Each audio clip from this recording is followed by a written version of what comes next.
I want to show you how to charge premium prices, and I'm going to do so by comparing these two products.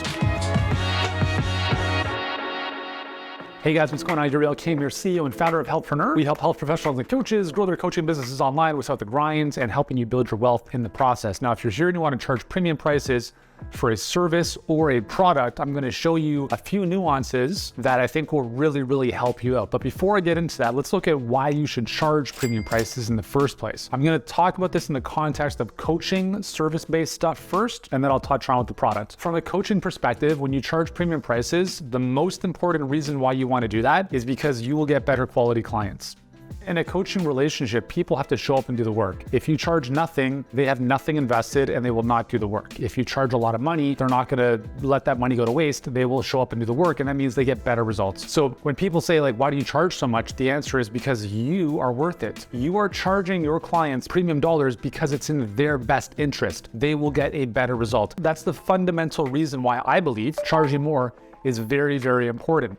The second reason obviously is for you, the business owner. You'll just have way better margins, more profit, and because your company revenue will grow, all things being equal, you'll have more money to spend to acquire more clients, to build a great team, to build a great business that produces even better deliverables and experiences for your clients. So everyone wins when you charge premium prices. If you've ever stayed in the Four Seasons Hotel, it's like north of $750 a night. Very different experience than Motel 6, which is what, $90 a night? And the thing with pricing is no one says you have to price this way. Like no one says like, you can't charge that much.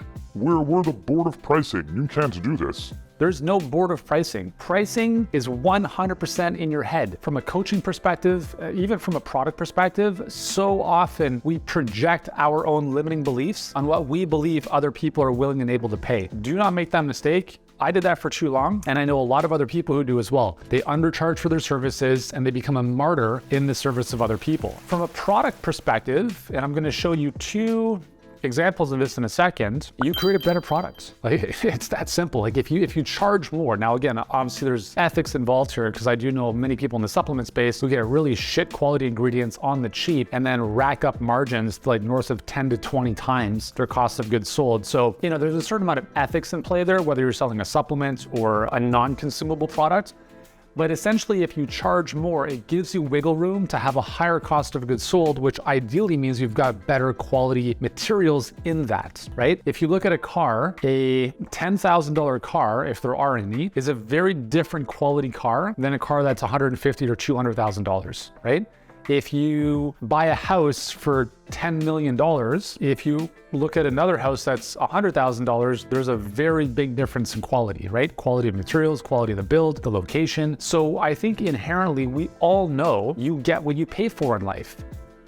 Maybe the only exception to that I can think of is wine, because there are some phenomenal wines that are $20 and you don't have to spend $200 for a good bottle. But for most other things, the cheaper things are generally cheaper. And this even comes down to marketing. Like cheap leads are cheap leads. Like they're fundamentally a different species than higher cost leads. It's crazy. But anyways, so I'm gonna show you two products here. So this is the energy ingredients powder that I developed in my own kitchen, my previous business, and I believe it still sells. I sold the company a couple years ago. The reason I built this is because I'm a big fan of green juicing and alkalinity in general, and everyone's like, hey, what greens powder do you recommend for many years? And I was like, shit, I'll just create my own. So partnered up with an amazing raw superfood company to source all the ingredients. Everything was organic, non-GMO, all that kind of stuff. And then I experimented in my own kitchen and we created this amazing blend, 8 superfood ingredients. It's really good. And from day one of our competitors was Athletic Greens. Now, what was interesting back in the day, if I recall, is Athletic Greens was always more expensive than this. Now, we charge, I don't even know, it's $70, $60, somewhere in the neighborhood for a jar of this. And I wish I can compare apples to apples, but this is, I believe, more than, 45 servings. So this is a travel pack of Athletic Greens, and I have no affiliation to Athletic Greens. I mean, obviously my own business, my own previous creation, there's a bit of an association to that. The normal 30-month supply of Athletic Greens has 30 servings. This has 45, okay? So just one distinction there. But the price for Athletic Greens is actually higher even at this current time. This is just a sample travel pack. I didn't want to bring out the big one because it's in my kitchen. Now, I will say that Athletic Greens has done an absolutely phenomenal job. Chris Ashendon, CEO of the company, it's just incredible. A great job and all the power to you, because what they have done, this is an example of focus. I talk a lot about this in my videos. When you're spread thin, you can't focus. And the problem with our my previous business was that this was one of dozens upon dozens upon dozens of products that we had. And therefore, we couldn't devote all of our attention and focus on making this as amazing as Athletic Greens has. Athletic Greens, I just recently purchased this because in fact, it's been, I don't even know, 10, 15 years since I last tried it. And I like just blown away by the experience. Like when the box comes, you open it, the way it's all laid out, the quality of the materials, well done, like well done. To the highest level of like, I'm very seldomly blown away by customer experience, user interface, stuff like that. But Athletic Greens has absolutely nailed it. And the reason for that, I think, is because they have one product, as far as I know. I mean, I don't think they have anything else. It's this. That's it, right? And so just done such an amazing job. So anyways, two products, both greens powders.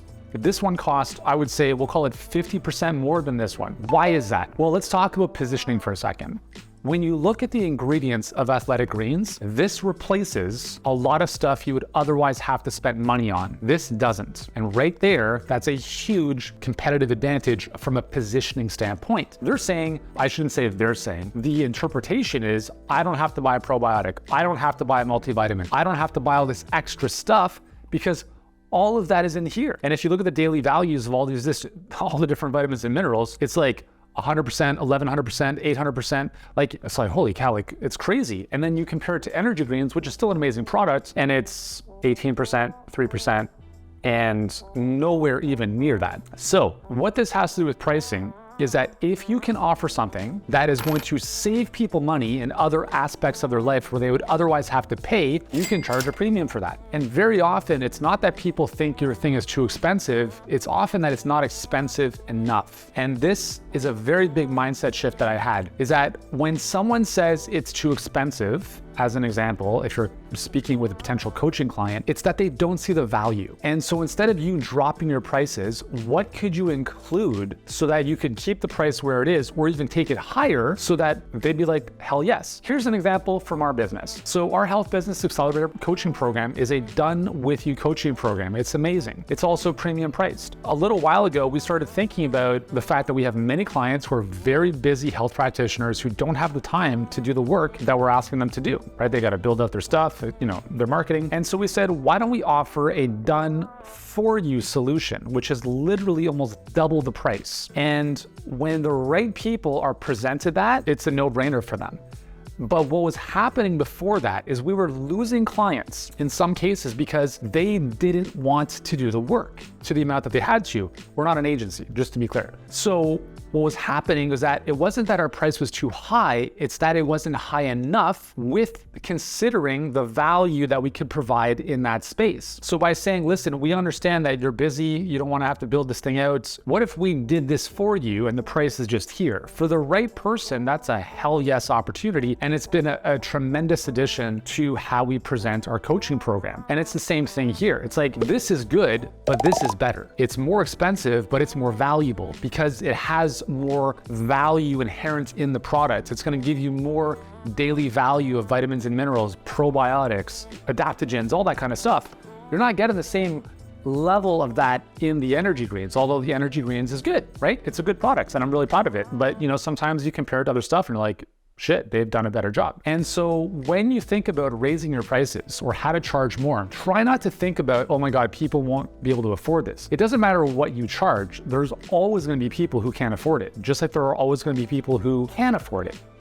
Airlines have business or first class and economy, right? Most airlines do. And if you look at the plane, most of the plane is economy, and there's a small percentage at the front that's business or first class. But here's the thing, is they make the most profit on those limited number of seats at the front of the plane. However, what's interesting is that the most trafficked route on the planet is New York, Los Angeles. And a number of years ago, American Airlines was flying the A321, I believe, or the A320 from New York to Los Angeles, and I believe it was 10 times a day. Now, what was interesting about this plane is almost the entire plane was business class. And they did this because they recognized that it was the most profitable routes, and it was the route that you had a lot of business people, celebrities, media personalities going back and forth, and therefore they wanted a better experience. So this route, and they also have JFK to San Francisco, which I believe is very similar. This route is now almost exclusively business class, at least on American. I'm sure there might be some other airlines, but from what I remember and recall, that was part of the reasoning behind that. So had they not introduced a premium solution, there would have been many unhappy travelers in that process. And this is what I want you to think about, is not about how do people afford me, it's how do I work with the right type of people that I want to work with and that are going to be a joy to work with, and from a financial perspective are going to bring the most value in terms of dollars into your business, so you can have more profit, so you can create a better experience. And if you have a better experience for them, well, guess what? They're going to use you more often or come back to you or work with you more often, as opposed to not.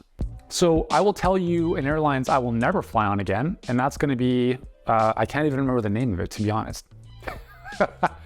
It's not Alaska, it's the other one that's kind of like that. And that's how bad it is. Like, I can't even remember the airlines because there was no business class, there was no assigned seating, and it's not Southwest, and it was just like a free-for-all. And I'm sitting in the seat and I'm like, this is the worst experience ever. Why would I want to subject myself to this ever again? And if I had the choice between, let's say, paying $500 a ticket and $1,500 a ticket for business class, I will always take business class, because that's the standard I've set for myself, and it's just a better experience. I want to arrive at my destination feeling refreshed, feeling I had a nice travel day, as opposed to being crammed and cranky and tight and sore and tired. And there are always going to be people in the world who want the best. I'm one of them.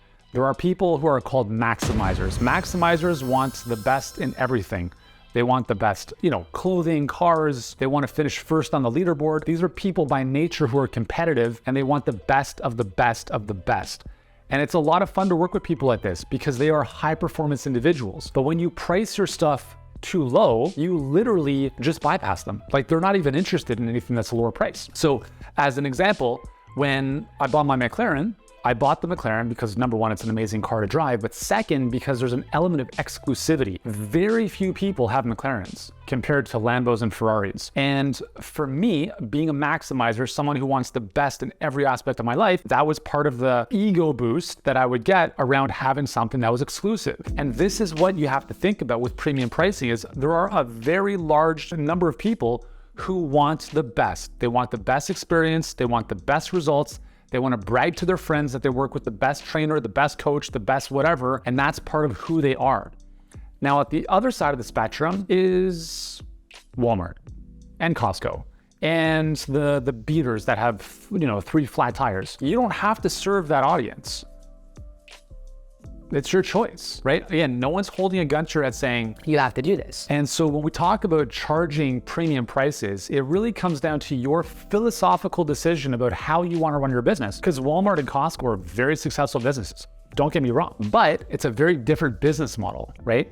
Compared to a premium priced type of solution.